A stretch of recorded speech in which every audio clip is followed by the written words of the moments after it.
क्या हुआ, तुम सबने इसे खाते ही ऐसा क्यों मुंह बना लिया? क्योंकि माँ अब तो तुम मीठा बनाना भूल ही गई हो। पहले कितने अच्छे अच्छे मीठे पकवान बनाती थी। हाँ, तो अब मैं बूढ़ी हो गई हूँ और मुझे यूं ज्यादा देर तक रसोई में खड़ा नहीं रहा जाता। कितनी बार कहा है तुझसे कि शादी कर ले, मेरी बहू ले आ, फिर वो अपने आप आकर सब बना लेगी।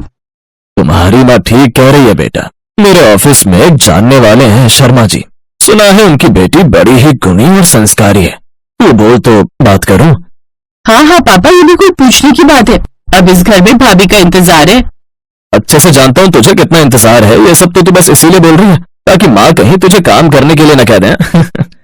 अब घर पर सबकी हामी मिलने के बाद वो सब शर्मा जी की बेटी स्वाति को देखने जाते हैं, जहाँ स्वाति इन सबके लिए रसमलाई लेकर आती है। वाह वाह, कितनी अच्छी रसमलाई बनाई है, ये मेरी स्वाति ने खुद बनाई है। अच्छा वाह, इसका मतलब तुम्हें भी मीठा पसंद है। हम सबको भी मीठा बड़ा पसंद है। हाँ बहू, बस यूं समझ लो तुम्हें एकदम मीठा ससुराल मिला है। स्वाति को लगा वो सब बस यूं ही कह रहे। कुछ दिनों बाद उनकी शादी हो जाती है और स्वाति की अब अपने ससुराल में पहली रसोई होती है और वो अपनी सास से कहती है, बाजी मैं अपनी पहली रसोई में मटर पनीर और पूरी बना लूं, साथ में खीर भी बना लो। हाँ हाँ, वो तो वैसे भी बनाऊंगी। अरे वो सब छोड़ बहू, तू ऐसा कर मीठे मालपुए बना ले। पहली रसोई में मालपुए? क्या ठीक है। अब कुछ देर बाद स्वाति सबके लिए मीठे मालपुए बनाती है। उसके हाथ के मालपुए सबको बड़ी पसंद आते हैं। सभी उसको पहली रसोई का शगुन देते हैं। फिर दिन के समय वो एक बार फिर से अपनी सास के पास जाती है। माँ जी, मैं दिन के खाने में क्या बनाऊं? बहू तू ज्यादा झमेला मत पाल, ऐसा कर भिंडी की सब्जी और मीठी रोटी बना ले। मीठी रोटी? हाँ, हमारे यहाँ फीकी रोटी किसी को भी पसंद नहीं, सब मीठी रोटी ही खाते हैं, इसलिए आटा गूंथते समय उसमें चीनी डाल लियो। जी जी माँ जी। फिर रसोई में आकर स्वाति खुद से, छी कैसा स्वाद है इनका। माना कि मीठे के शौकीन होंगे, लेकिन ऐसा भी क्यों शौक की रोटी भी मीठी खाए। अब स्वाति आटे में चीनी मिलाकर मीठी रोटी तैयार कर लेती है और सबको खाने को देती है। सभी बड़े मजे से खाते हैं, लेकिन स्वाति बड़ी मुश्किल से एक रोटी खा पाती है।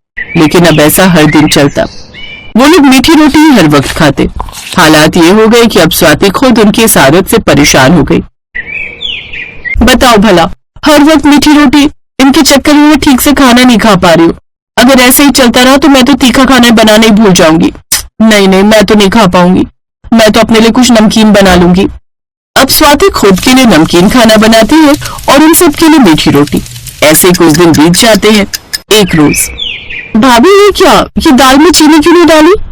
क्या दाल में चीनी? हाँ, मैं ना अपनी सहेली के घर गई थी, जहाँ मैंने देखा कि उसे मीठी दाल खाने का शौक है और उसने मुझे भी मीठी दाल खाने को दी। माँ सच कह रही हूँ, इतनी अच्छी मीठी दाल खाकर तो मजा ही आ गया। मैं तो कहती हूँ आप लोग भी ट्राई करो एक बार। तू इतना कह रही है तो एक बार खाकर देखते हैं। बहू एक काम कर, जा आज तो हम सबके लिए मीठी दाल बना दे। सचमुच आज तो इन लोगों ने हद ही कर दी। बताओ भला, सचमुच गजब का मीठा खाने वाला ससुराल मिला है मुझे। अब उसके ससुराल वाली दिन रात बस मीठी रोटी और सब मिठाई खाते। आखिर वो कब तक अपने लिए कुछ अलग बना पाती।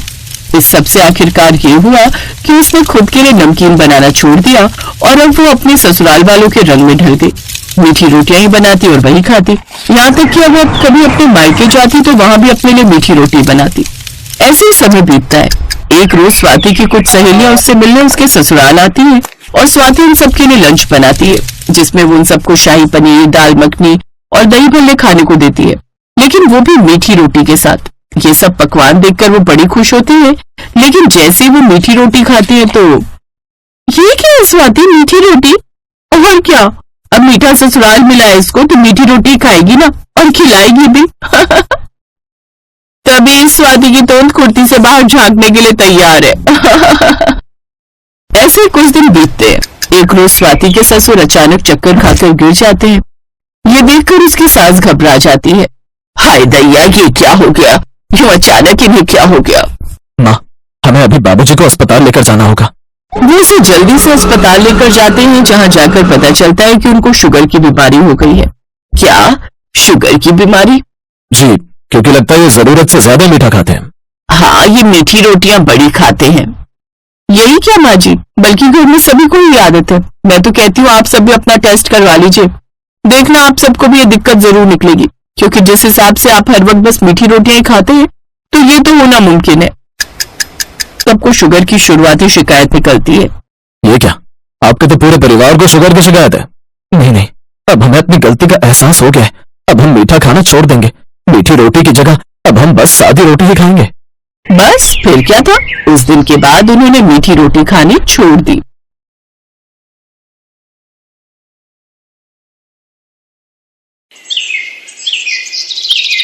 माधोपुर गांव में गरीब मजदूर जगमोहन रहता था।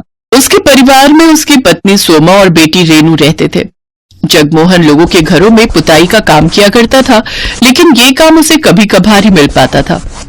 महीने में 10 दिन ही उसे काम मिलता और 20 दिन वो खाली रहता था, जिससे उसके घर का मुश्किल से गुजारा चल पाता था।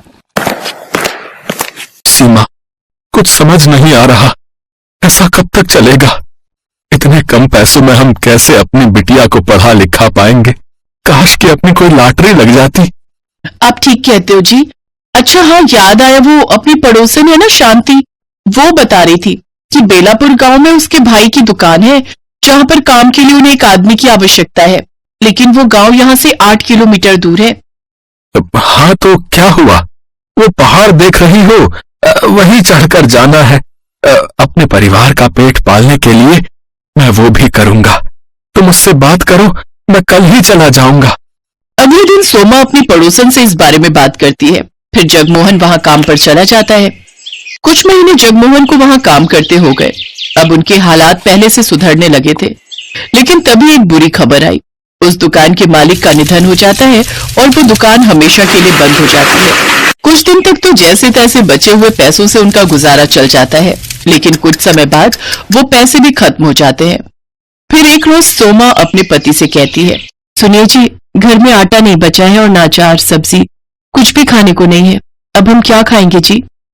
सोमा, तो रेनू के लिए कुछ देख है तो हम तो भूखे भी सो जाएंगे। लेकिन आपने भी तो सुबह से कुछ नहीं खाया जी, आपको भी तो भूख लगी होगी ना। भूख तो लगी है सोमा, लेकिन मेरी जेब में पैसे नहीं है कि मैं बाजार जाकर आटा खरीद सकूं। अपने पति की बेबसी पर सोमा को बहुत तरस आता है। 2 दिन तक घर में सब भूखे रहते हैं। तीसरे दिन सोमा की नजर अपनी झोपड़ी के सामने बने मिट्टी के पहाड़ पर जाती है। उसे देख सोमा को एक ख्याल आता है। वो जाकर वहां से कुछ मिट्टी ले आती है। सोमा मिट्टी में पानी और नमक मिलाकर उसकी गोल गोल लोई बनाकर तैयार कर लेती है। फिर दोनों हाथों से थपेड़े देकर गोल सी रोटी बनाकर उसे तवे पर डाल देती है। कुछ ही देर में वो रोटी बनकर तैयार हो जाती है, जिसके बाद सोमा रेनू को वो रोटी देती है और कहती है, ये ले बेटी, अपनी इस लाचार माँ को माफ कर देना। आज मिट्टी की रोटी खाकर ही अपनी भूख को शांत करने के अलावा हमारे पास और कोई चारा नहीं है। तो क्या हुआ माँ, भगवान कृष्ण भी तो मिट्टी खाते थे और मेरे मास्टर जी कहते हैं कि अफ्रीका में हेती नाम का एक गांव है जहां के लोग मिट्टी की रोटी बनाकर खाते हैं और उसी के सहारे जीवित रहते हैं। बिल्कुल सच कहा मेरी बच्ची। फिर जैसे ही रेनू और जगमोहन उसे अपने मुंह में डालते हैं तो उसे खाकर कहते हैं, वाह माँ, ये तो बड़ा ही स्वादिष्ट है। हाँ सुमा, ये तो लाजवाब है। की आंखों से आंसू बहने लगते हैं।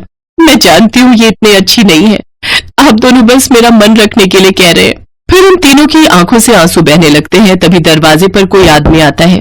जी, ये जगमोहन जी का घर है। जी हाँ। तभी जगमोहन आता है। क्या बात है भाई साहब? दरअसल मैं लॉटरी विभाग से आया हूँ। कुछ महीने पहले जो आपने लॉटरी खरीदी थी उसका आज रिजल्ट आया है और आपने इस लॉटरी को जीत लिया है, जिसका इनाम पूरे 25 लाख रुपए है। 25 लाख रुपए? और साथ में ये, हाँ जी, और साथ में ये आज का खाना हमारी कंपनी की तरफ से आपके लिए। ये सुनकर जगमोहन, सोमा और रेनू सब बहुत ही खुश होते हैं। अब उनके दिन बदल जाते हैं और वो अपना बड़ा पक्का घर बनवा लेते हैं, जिसमें जरूरत की हर सुविधा होती है। साथ ही जगमोहन अपनी खुद की दुकान खोल लेता है, जिससे गांव के लोगों को सामान के लिए दूर दूर न जाना पड़े। गांव का सबसे अमीर आदमी बन जाता है। अब वो अपने परिवार की हर इच्छा पूरी करता है और खुशी खुशी उनके साथ रहने लगता है।